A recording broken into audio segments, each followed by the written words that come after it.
Hey everyone, Talitha here. Welcome along to today's video, or this video that you watch on this day, wherever you are in the world.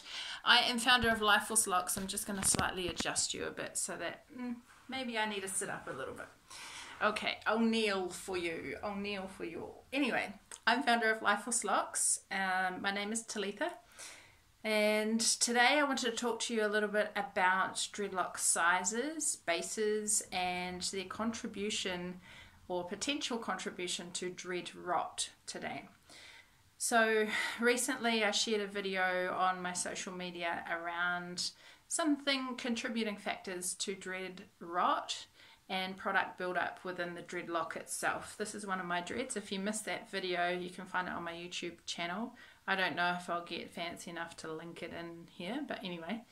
So this is one of my own dreads. This has been established, it's probably about a year old, this dreadlock. From here down, it's synthetic hair, and from here up, it's my normal hair. Okay, so my normal hair is a little bit more fluid. The dread hair is a bit stiffer, and you can kind of see that. Anyway, so in the last video I shared, we talked a little bit about the contributing factors to dread rot, and some of that is product buildup and residue buildup, and also damp dreadlocks. So we won't talk about that in this video, but what I wanted to share with you today is the important considerations when it comes to choosing your dreadlock size as to how more likely you might experience dread rot. Okay, so here I have another dreadlock and it is my own dreadlock, and they're two very different sizes. Yeah, now fortunately for me, this dreadlock doesn't have dread rot. It's a really healthy dread. There's no crap in it. It's very dry, and it's, you know, it's a healthy dreadlock. But you could imagine though, if it wasn't a healthy dreadlock, the different size can make. Okay, so there's a couple of factors that you need to consider when you're first getting dreadlocks, and that is the size of your dreads, right? Now, the thinner you go, okay, the thinner in terms of the smaller the bases you go, you know, the tinier the bases you go, the thinner the dreadlock will be, right? And there's a couple of things that you can factor in there. How much hair you backcomb up to make it how wide and thick that dreadlock might be. But at the end of the day, you still only have that amount of hair to work with, okay? So, the thinner the base, the smaller the base, the thinner the dreadlock's going to be, give or take, okay? The thinner the dreadlock's going to be, if your dread has thick bases, like this one. Okay, so imagine I've just dreaded this here, I've backcombed it really high and it's given it a real thick outcome, but the size of the base is actually really small. When this grows and grows and grows and grows, this will be left at the bottom of the dreadlock, and your hair, the small base at the top of your head, will have to hold all of that weight of this extra length and this. And that can create a bit of pressure on the scalp. So you've got to consider that as well if you want to have thin dreads or very small bases.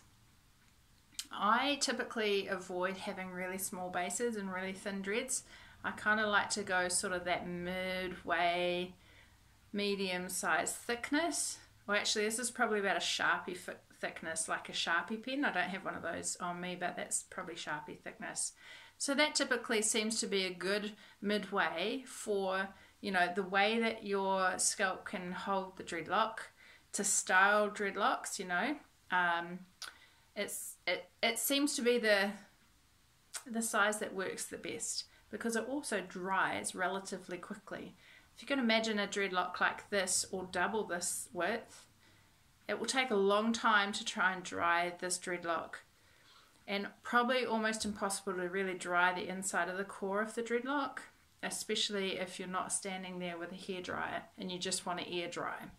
Okay, so that is a really huge contributing factor to dread rot and to dampness and mildew and build up within the dread, is the thickness of the dread and how easily it can be dried. Okay, so when you come to consider getting dreadlocks, consider this as something to think about. The thicker you go, the less likely the inside of your dreadlock is going to dry.